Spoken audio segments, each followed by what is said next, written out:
আইন শৃঙ্খলা বাহিনীর ডিবি পুলিশ কর্তৃক আমাকে গ্রেফতার করা হয়।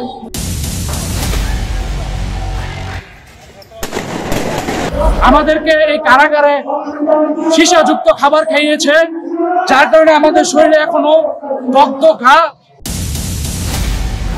তাই কাঁধে নিয়ে আমরা কাশীপুর হাই সিকিউরিটিতে গিয়েছিলাম।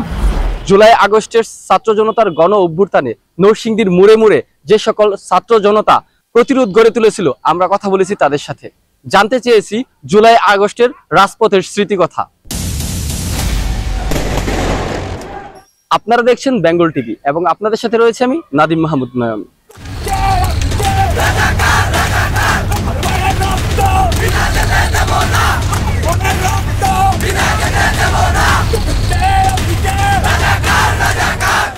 যখন সারা বিশ্বে, সারা বাংলাদেশের আনাচে কানাচে ছাত্ররা এবং জনতারা ন্যায্য দাবি নিয়ে আন্দোলন করে, তখন নরসিংদী জেলার একজন সন্তান হিসেবে আমি সেই আন্দোলনে যুক্ত ছিলাম।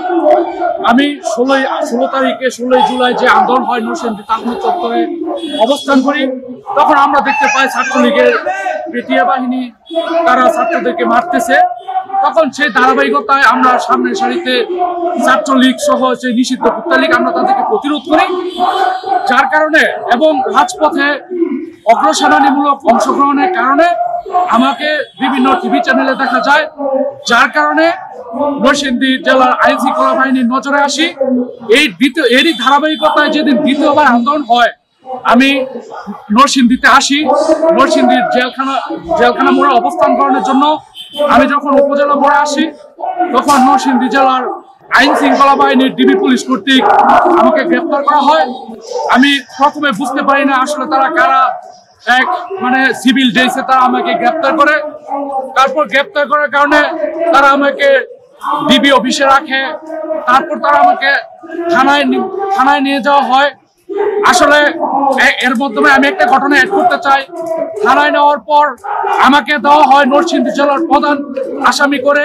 তারা একটা লিস্ট করে, যেখানে আমরা 14 জন কারাবন্দী ছিলাম। 14 জনের মধ্যে আমাকে প্রধান আসামি করা হয়। তারা আমার এই দাড়ি টুপি, তারা এই ইসলামিক যে একটা পরিচয়, আমাদের যে পরিচয়, এই ধার্মিক পরিচয়তার ভিত্তিতে তারা আমাকে প্রধান আসামি করে এবং আমাদেরকে কাশীপুর হাই সিকিউরিটির মধ্যে নিয়ে যাওয়া হয়। আমরা জানি আমরা যেই কারাগারে গিয়েছিলাম কাশীপুর হাই সিকিউরিটিতে, যেখানে ফাঁসির আসামি, মৃত্যুদণ্ড আসামি এবং যাবজ্জীবনের আসামি রাখে, আমাদেরকে সেখানে রাখা হয়েছে। এমনকি আমাদেরকে পানিশমেন্ট সেলে রাখা হয়েছিল, যেখানে পানিশমেন্ট সেলে রাখা হয়েছিল কাশীপুর হাই সিকিউরিটির মধ্যে।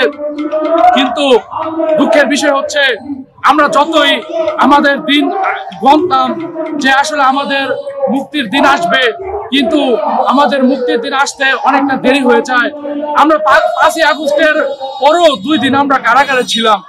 আসলে কারাগারের মধ্যে একটা লোমহর্ষক বর্ণনা, যা আজও আমাদেরকে নাড়া দেয়, আমাদের কারা সহযোদ্ধাদেরকে স্মরণে রাখে। তার মধ্যে একটা ঘটনা হচ্ছে যে, যখন কারাগারে মানুষ পতিত স্বৈরাচার হাসিনার পলায়নে যখন তারা বিজয় মিছিল করে এবং কিছু আসামি পালিয়ে যেতে চায়, তখন কারারক্ষীরা ঢালাওভাবে গুলি করতে থাকে, এলোপাথারি গুলি, যার কারণে আমাদের অনেক সহযোদ্ধা সেখানে নিহত হয়েছিল।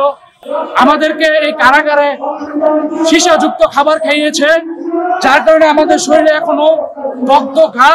আমাদের শরীরে এখনো বিভিন্ন পার্শ্ব প্রতিক্রিয়া আমরা দেখতে পাচ্ছি সেই সীসাযুক্ত খাবারের কারণে। আরেকটা লজ্জার বিষয় হচ্ছে যে আমরা যে কারাবরণ করেছিলাম, আমাদের মামলার মধ্যে নরসিংদী জেলার যত ক্ষয়ক্ষতি ছাত্ররা করেছে, নরসিংদী জেলার যত আইন শৃঙ্খলা বাহিনীরা নরসিংদী জেলার সকল অপকর্ম, ভৈরব রেলচুর বাঙ্গার ক্ষয়ক্ষতি, তারপর ট্রাকের বাংলার ক্ষয়ক্ষতি, আগুনে পুড়ে যাওয়া সকল ক্ষয়ক্ষতি তারা আমাদের কাঁধে লিখেছে। সেই নরসিংদী জেলার সকল ছাত্রদের অপকর্মের, সকল ছাত্রদের আন্দোলনের দায়ভার, সকল ছাত্রদের ভাঙচুরের হিসাব তারা আমাদের ঘাড়ে রেখেছে। আমরা নরসিংদী জেলার সকল ছাত্রদের দায় কাঁধে নিয়ে আমরা কাশীপুর হাই সিকিউরিটিতে গিয়েছিলাম। কিন্তু লজ্জার বিষয় হচ্ছে আমাদের গুটি কয়েক ব্যক্তির মামলা নিষ্পত্তি হলেও অনেকের মামলা এখনো ঝুলছে, অনেকে এখনো দিন গুনছে আদালতের কাঠগড়ায়। আমরা নিষ্পত্তি চাই, আমরা দ্রুত জুলাই সনদ চাই, যাতে করে আমাদের ছাত্রদের অধিকার নিশ্চিত হয়। একটি সুস্থ সুন্দর বাংলাদেশে চাঁদাবাজ সন্ত্রাস মুক্ত মাদক মুক্ত বাংলাদেশ চাই। এটাই বর্তমান উপদেষ্টার কাছে আমার